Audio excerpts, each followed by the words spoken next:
Hello students, good morning, how are you. So आज हम आपको बताएंगे एक्सरसाइज 4.3 ए 6 to 8 क्वेश्चंस।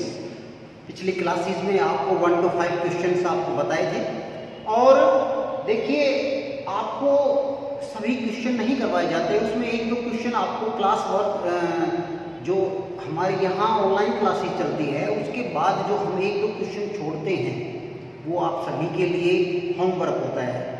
आप उनको अच्छी तरह से समझकर उनको करने की कोशिश कीजिए और यदि आपसे वो क्वेश्चन नहीं होते हैं तो आप हमें कमेंट बॉक्स में या पर्सनल नंबर के ऊपर बता सकते हैं, तो उसका सॉल्यूशन आपको नेक्स्ट डे भेज दिया जाएगा।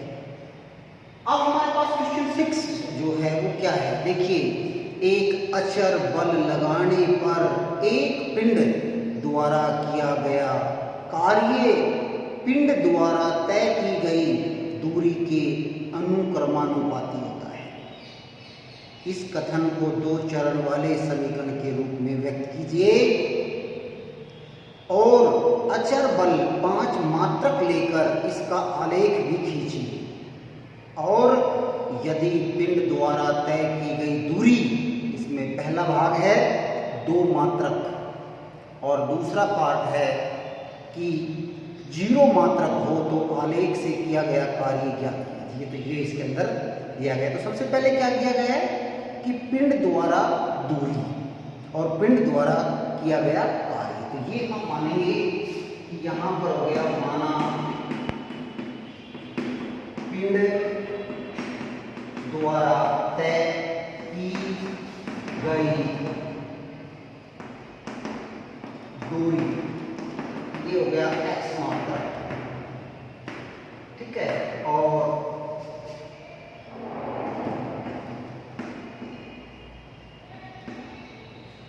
पिंड द्वारा किया गया कार्य, ये हमारा हो गया y मात्रक, ये इसके अंदर दिया हुआ। तो ये तो आप क्या है जो स्टेटमेंट है हमने वही उसी से लिया है। अब वो क्या करें, प्रश्न अनुसार क्या है वो कि y जो है वो इसके अनुक्रमानुपात है, ये इस प्रकार से दिया हुआ है। अब इसको हम क्या करेंगे कि ये y बराबर क्या हो गया, इसको हम जो ये दिया हुआ है इसको हम k के रूप में लिख लेंगे, kx हो गया, ठीक है।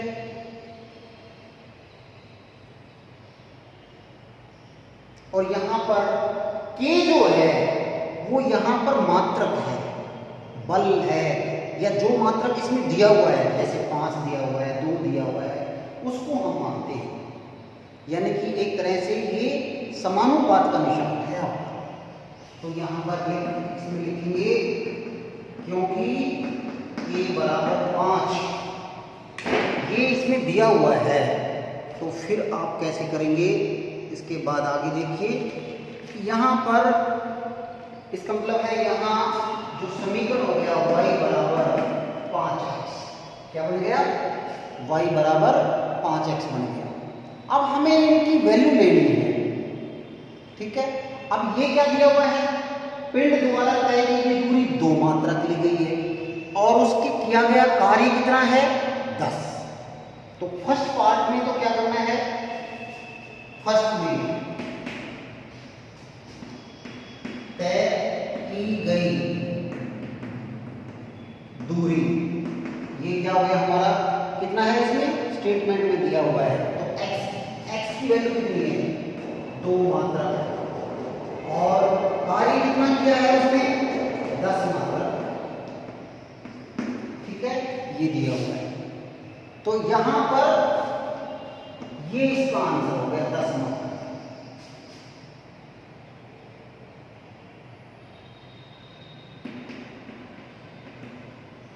पिंड द्वारा किया गया कार्य 10 मात्रक हो गया। ये तो इसका फर्स्ट पार्ट हो गया। अब इसका सेकंड पार्ट क्या कह रहा है वो देखिए, इसके अंदर क्या है कि दूरी तो इसने 0 मात्रक ले रखी कार्य है वो भी 0 ही होगा। तो यहां पर क्या हो गया, तय की गई दूरी 0 मात्रक और किया गया कार्य ये भी 0 मात्रक हो गया। ये इसके अंदर दिया हुआ है। मैं इसको थोड़ा शूट कर रहा हूं यहां पर। यहां ये y बराबर ले रहा हूं 5x, ये इस प्रकार से। तो इसका ये आंसर। लेकिन हमें इसमें एक और भी पूछा है कि हमने इसको ग्राफिकली रिप्रेजेंट भी करना है। तो ग्राफिकली रिप्रेजेंट के लिए हम क्या करेंगे, एक लाइन इस प्रकार से डाल देंगे और एक लाइन इस प्रकार से डाल देंगे। ये हमारा x को x एक्सिस हो गया और ये y को y एक्सिस हो गया। ठीक है। उसके बाद यहाँ ये 1 2 3 4 5, 1 2 3 4 5 6 7 9 और यहाँ ऐसे 6 7 8 ऐसे 1 2 3 4 5 6 7 8, 1 2 3 4 5 6 7 8 9 10 11, इस प्रकार से आपने ये हो गया। और अब इसके नंबर लिख देंगे।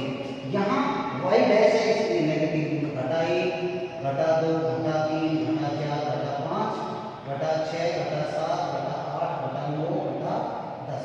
इसी प्रकार ये जमा के हैं तो 1 2 3 4 5 6 7 8 9 और 10। ये भी जमा के हैं तो 1 2 3 4 5 6 7 8 और 9। यहाँ पर ये घटा के घटा 1 घटा 2 घटा 3 घटा 4 घटा 5 घटा 6 और घटा के 7। तो इस प्रकार से आपने ये कंप्लीट किया। अब हमें क्या करना है, इसके पॉइंट्स देखिए यहां से हमने बनाने हैं, टेबल भी तो बनानी है ना इस उससे। तो हम यहां पर टेबल बनाएंगे। ये देखिए इस प्रकार से टेबल बनाएंगे। ये x हो गया और ये y हो गया। तो x की वैल्यू हम क्या रखेंगे, 2 रखेंगे। x की वैल्यू क्या रखी हमने, 2। यहां पर 2 रखेंगे, ये 2 x की वैल्यू 2। अब y की वैल्यू क्या हो गई, 2 को 5 से गुणा करें, 5 दूनी 10, तो y की वैल्यू क्या हो गई 10। ये ध्यान देना है, यहां से देखिए इसमें। इसी प्रकार दूसरा क्या है, x की वैल्यू हम क्या रखेंगे 1, तो x की वैल्यू यहां पर रखेंगे 1, तो y की वैल्यू क्या हो गई 5। अब x की वैल्यू यहां x की वैल्यू घटा 1 रखेंगे, तो y की वैल्यू क्या होगी घटा के 5। तो ये आपकी समीकरण सारणी जो बनानी है ग्राफिकली रिप्रेजेंट के लिए वो इस प्रकार से बनेगी। ओके, अब हम क्या करेंगे, इसके में ड्रा करेंगे, उसको आलेख को रिप्रेजेंट करेंगे। तो यहाँ पर देखिए सबसे पहले 2 और 10, 2 x की वैल्यू क्या है 2, तो 2 कहाँ है x लिया और ये हमारा क्या है 10, ये हमारा 10 हो गया। इसका मतलब है ये पॉइंट हो गया 2 और 10। ओके, एक पॉइंट ये हो गया। आगे आगे दिया हुआ है x1 और y5, x1 और y5, तो ये x1 और y5 ये हो गया। उसके बाद x माइनस का 1, x माइनस का 1, ये माइनस का 1 और y माइनस का 5, ये y माइनस का 5, तो ये यहाँ x इस प्रकार से, तो ये आपका हो गया x1 और y। और उसके बाद यहाँ एक 0 0 भी दिया हुआ है, ये 0 और 0, तो ये पॉइंट तो यहाँ पर आएगा 0 0 0 और 0 की मूल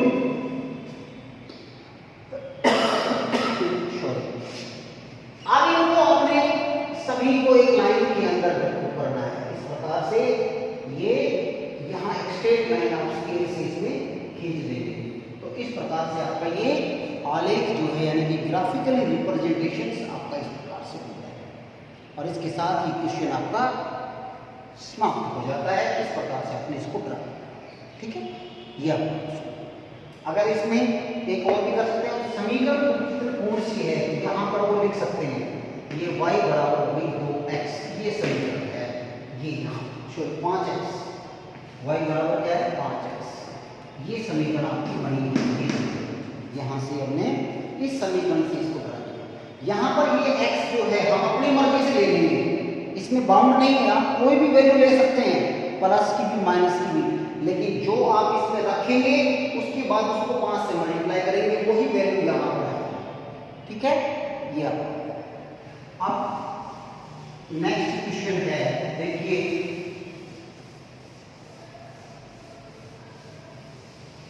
क्वेश्चन नंबर 8 जो दिया हुआ है इसमें बताया गया अमेरिका और कनाडा जैसे देशों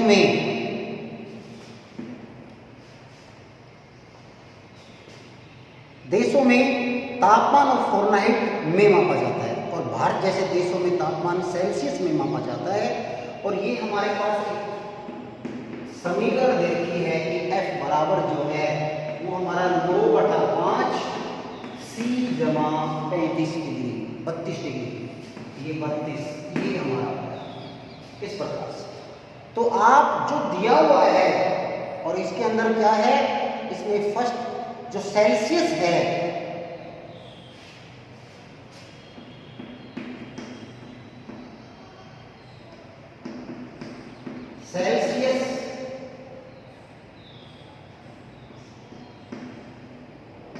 तापमान, सेल्सियस जो तापमान है वो x अक्ष और फ़ारेनहाइट जो है फ़ारेनहाइट तापमान को y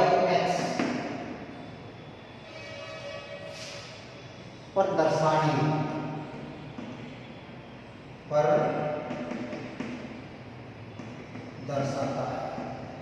यानी कि ये आपने लेना है कि सेल्सियस है वो x अक्ष पर लेना है और फ़ारेनहाइट है वो y अक्ष पर, और दोनों ये तापमान की ही इकाई है, दोनों तापमान की इकाई है, ये बड़ी इकाई है और ये इसकी छोटी इकाई है। जैसे ग्राम और किलोग्राम होती है, ठीक उसी प्रकार से इसका प्रयोग किया गया है।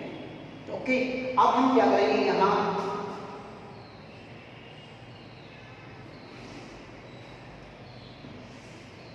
रिप्रेजेंट करना है और फिर हमें टेबल भी बनाना है। देखिए इस प्रकार से आपने टेबल बनाना है, यहाँ पर C लिख देंगे, यहाँ F लिख देंगे। ओके, अब देखिए आपने किस प्रकार से इसकी वैल्यू को निकालना है, ये देखिए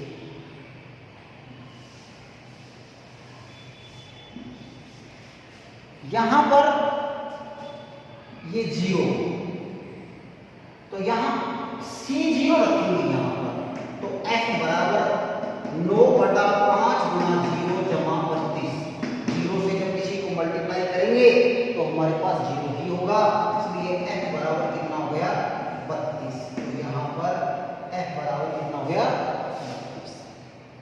ये ध्यान रखना है आपने इस प्रकार से। इसी प्रकार दूसरा क्या रखना है आपने, माइनस के 40 रखने हैं, C माइनस का 40, तो F बराबर क्या हो गया 9/5/40 और जमा 32। अब ये आप सोचेंगे कि सर आपने 40 क्यों रखा है, माइनस के 40? देखिए हमने इसलिए रखा है क्योंकि ये रखने से 5 से डिवाइड हो जाएगा, इसलिए हम ऐसी वैल्यू C की रखेंगे जो 5 से डिवाइड हो जाएगी। जैसे 5 रख दिया, 10 रख दिया, 15, 20, 25, या माइनस में भी रख सकते हैं, माइनस का 5, माइनस के 10, माइनस के 25, माइनस के 30, इस प्रकार से आप वो रख सकते हैं। ओके, अब यहाँ पर इस प्रकार से 5 × 40 8 हो गया, और 8 को इससे करेंगे 8 में 72 जमा 32, और इसमें से जब घटाएंगे तो हमारे पास क्या होगा, ये माइनस के हैं, ये प्लस के हैं, तो माइनस की 40 रखेंगे और ये माइनस की 40। और ठीक इसी प्रकार से यदि हम यहाँ पर 25 रखते हैं तो इसी प्रकार ये हमारे पास 13 बचेगा। क्या बच जाएगा, 13 बचेगा। तो ये हमारी इस प्रकार से आपकी टेबल तैयार होगी। अब हम रिप्रेजेंटेशन करेंगे, देखिए रिप्रेजेंटेशन करेंगे, ये x एक्सिस हो गया, ये वाई एक्सिस हो गया और ये 0। अब हमने क्या करना है, टेबल लेना है। देखिए 32 है, 40 है, 25 है, तो हम लगभग 8 का वो लेते हैं। तो ये हमारे पास क्या हो जाएगा, ये हो गया सेल्सियस।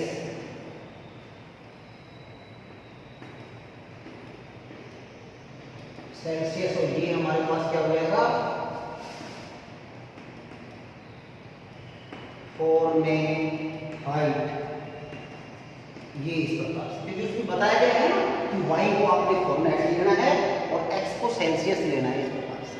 और यहाँ पर ये हो गया 8, 16, 8 के 24, 8 के 32, 8 के 40, 8 एकम 8, 8 दूनी 16, 8 के 24, 8 के 32, 8 पंजे 40। तो 8, 16, 32, 40 और 48।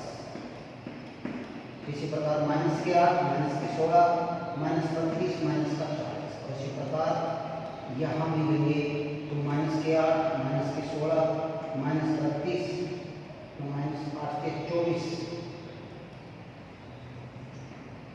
8 के 24, 8 के 32 और 8 पंजे 40। ये आपने इसी प्रकार से 8 दूनी 16, 8 के 24, ये भी आप लिख करेंगे। 8 दूनी 16, 8 दूनी 16 के 24, 8 के 32 और 8 पंजे 40, ये आपका। इसी प्रकार यहाँ पर 8 दूनी 16, 8 के 24, 8 के 32, 8 पंजे 40 और 8 के 32 और फिर ये हमारे पास 8 पंजे 40। तो ये आपका इस प्रकार से। अब वो क्या कह रहा है, x, आपने ये c जो है वो क्या लेना है, x है आपका। x c क्या है आपका, तापमान है ना, तो x, और ये क्या है y, ये ध्यान देना। तो x कितना है इसमें 0, x कितना है 0, तो ये 0 आ गया। और y कितना है 32, तो इसका मतलब है ये पॉइंट हो गया, ये। तो यहाँ 0 और 32, ये आपका ये पॉइंट, ठीक है। अब दूसरा है, दूसरा क्या है, माइनस के 40 और माइनस के 40, यानी कि हमारा x और y दोनों माइनस, तो ये 40 और यहाँ से ये भी 40। तो ये हमारे पास ये यहाँ माइनस का 40 और माइनस का 40, ठीक है। या हम यहाँ से भी आइडिया लगा सकते हैं, यदि दोनों नेगेटिव है तो थर्ड क्वाड्रेंट में आएगी, थर्ड तीसरे चतुर्थांश में आएगी, वही सेम वही है, ठीक है। अब हमारे पास ये भी दोनों 25 और 13, तो यहाँ पर कितना है 25, 24 और एक ये 25, तो ये 25 हो गया। और यहाँ पर 13, तो 8,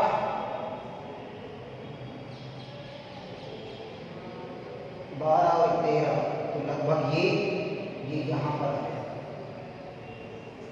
ये 25 और 13 माइनस, ये इस।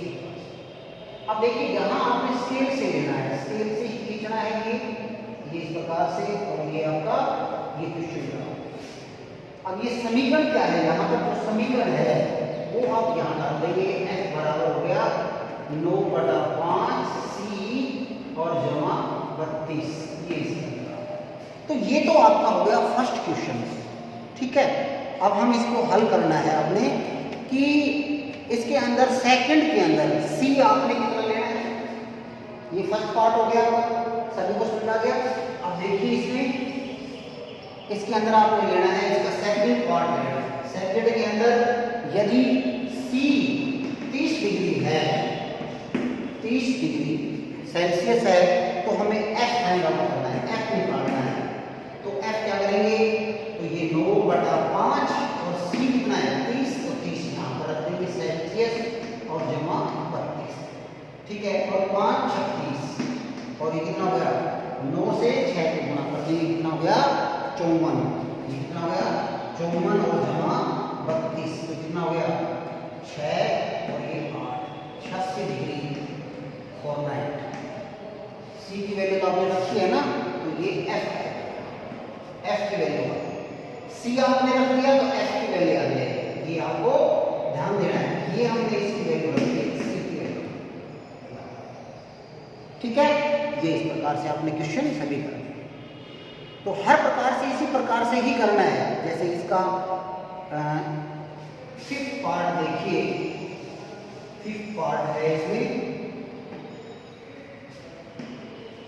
5th पार्ट क्या दिया हुआ है इसमें बताया गया है, सी जो है, सी और एफ वो एक्स डिग्री दिया हुआ है, ये इसके अंदर वैल्यू दे रखी है। अब हम क्या करेंगे, एफ की जगह भी एक्स रखेंगे और सी की जगह भी एक्स रखेंगे और जमा 32 ये। ठीक है, अब हमारे पास क्या सॉल्यूशन है, लघुत्तम लेंगे हम। तो लघुत्तम लेंगे बटे में 1 और इसके बटे में 1, तो ये हमारे पास कितना हो गया 5x, और ये 5 को 9 से जब हम भाग करेंगे तो सिंपल सा हो गया 9x हो गया, और इसको जब इससे गुणा करेंगे तो 5 × 10 और 5 दिया 15 और 1 ये हमारे पास। ठीक है, ये बात समझ आ गई होगी सभी को। आपने इसका लघुत्तम लेकर फिर इसको हल करना है, ये आपने इसका लघुत्तम लेकर हल करना है। अब हम क्या करेंगे, इस पार्ट को इधर लेके आएंगे, तो 9x घटा में कितना हो गया 5x, और ये 160 इधर आ जाएगा, तो ये कितना हो गया 160 जो है वो इस तरफ आ जाएगा। ठीक है, ये माइनस यहाँ पर कितना हो गया 4x, और ये कितना है माइनस का 160, तो x बराबर क्या हो जाएगा यहाँ पर, ये देखिए x बराबर क्या हो जाएगा, ये आ गया माइनस का 160 और 4 और 4 तो 16, तो x यानी कि जो वैल्यू आई है x की जो वैल्यू आई है वो हमारी क्या हो गई माइनस का 40। ये आपका ये, तो इसका मतलब क्या हुआ कि इसमें फ़ारेनहाइट और सेल्सियस दोनों आपने x माने हैं ना, तो इसका मतलब है फ़ारेनहाइट की और सेल्सियस दोनों का मान समान होगा। कितने डिग्री पर, -40 डिग्री पर, -40 डिग्री पर दोनों का मान समान होगा। तो इस प्रकार से ये आपकी एक्सरसाइज के सभी क्वेश्चन कंप्लीट होते हैं। उम्मीद है आप सभी को अच्छी तरह समझ आ गया होगा। Thank you, have a nice day.